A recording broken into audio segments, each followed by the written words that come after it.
My opponent contends that the Republican Party is best for the future of the United States because he feels that a smaller government is better for the people. While I agree wholeheartedly that the best option for America is a limited government, I do not agree that the Republican Party best embodies this ideal. While Republicans do want to keep the government from interfering in the economy and redistributing wealth, they also want the government to have a large role in regulating and controlling people's social lives, even to the point of infringing on individual rights.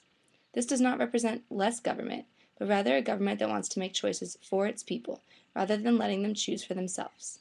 As my opponent stated, nobody in the government is truly going to choose what is best for every individual, and thus the Republican Party's demand for social control detracts from its ability to govern successfully. At this time, the Republican Party is so controlled by the religious right wing that they simply cannot disentangle church and state when it comes to certain issues, even though our nation is founded on the separation of these two institutions. For example, the candidates running for the Republican nomination currently support withholding individual rights from gay people. They want to do this in three main ways. Firstly, all three frontrunners for the Republican nomination, Mitt Romney, Newt Gingrich, and Rick Santorum, want to reinstate the Don't Ask, Don't Tell policy, which discriminates against gay people by not allowing them to openly serve in the military.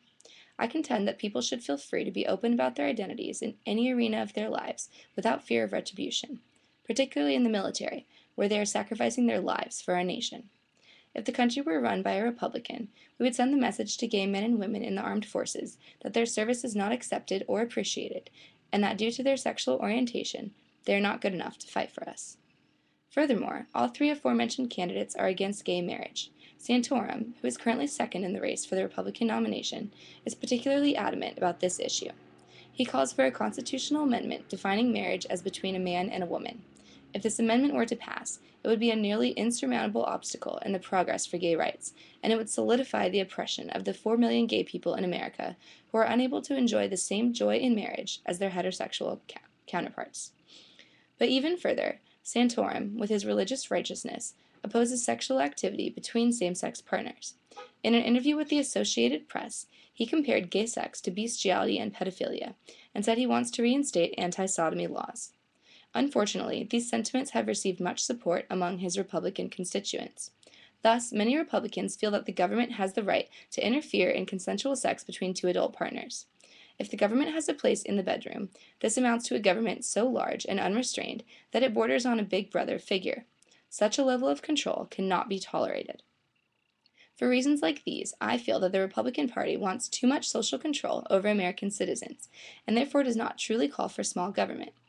However, despite this flaw, the Republicans do stand for less government regulation of the economy and for lower taxes, both of which my opponent rightfully said will pave the way to a more successful, prosperous America.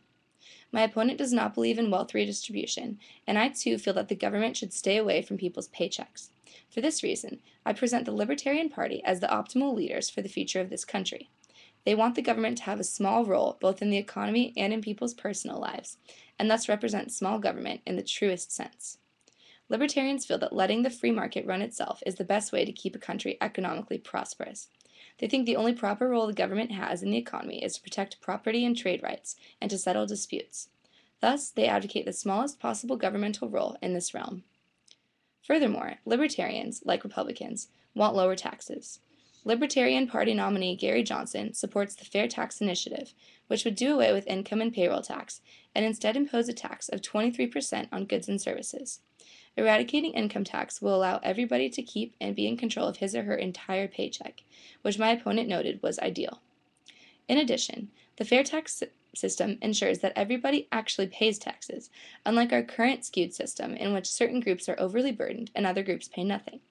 Lastly, people can control how much they pay in taxes by spending frugally, and this rewards personal responsibility. In addition to these stances, libertarians also want no government involvement in individual rights, such as whom you are allowed to marry or to love. They do not want the government to be a big brother regulating our social lives, but rather an institution that will allow its citizens to live free from interference or control, as long as they are living peaceably and not infringing on the rights of others. In fact, the Libertarian Party's principles state that all individuals have the right to exercise sole dominion over their own lives, and that, where governments exist, they must not violate the rights of any individual. If that is not a blatant call for small government, I do not know what is. For all of these reasons, I conclude that the Republican Party is not the best option for America, since it does not truly represent a smaller government. I further contend that the Libertarian Party can provide the best future for our nation through its thorough rejection of government interference in individual lives.